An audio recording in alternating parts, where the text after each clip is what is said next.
Tapos mumura-murahin, hamak-hamakin, at sasabihin mo, hindi mo na siya babalikan. After 2 days, kayo ulit. Ang sweet niya pa.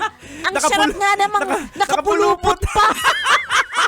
Baby love! Tapos para silang mga maliliit yung mga boses.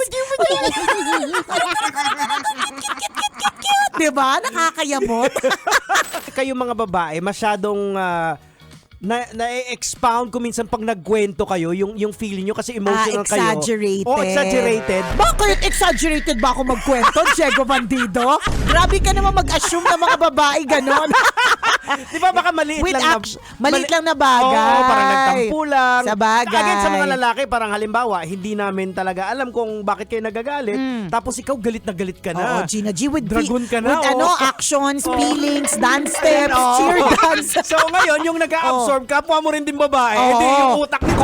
Correct. Dragon sa dragon.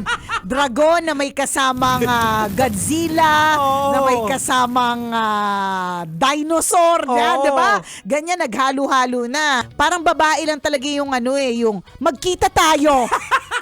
Mga Mars, magkita tayo. Wala kami kailangan ko maglabas ng sama ng loob, mga Mars.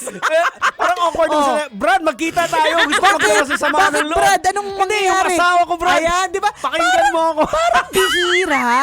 Parang bihira talaga yung lalaki yung nagsabi, Brad, magkita tayo kasi meron akong angst sa misis ko. Parang bihira siya. Kung meron pero lang ganyan. Pero meron naman. Medyo mabibigat na talaga. Yung hindi matindi, correct. Hindi siya away na yung tampuhan lang.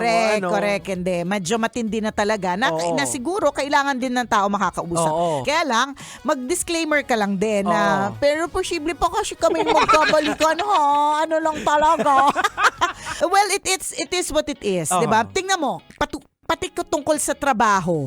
Hindi ba't ilang beses na tayo nagrereklamo minsan sa trabaho, nakakainis, hindi nabibigay yung mga gusto, may reklamo sa ganitong boss, may reklamo sa ganitong kaopisina, pero hindi ba't everyday nandiyan ka pa rin?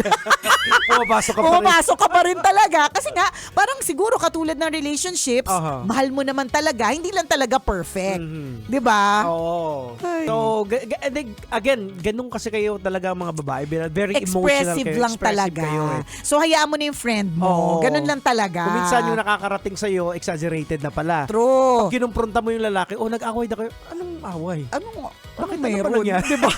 Correct. Yung lalaki parang, nag-away ba kami? Ganon.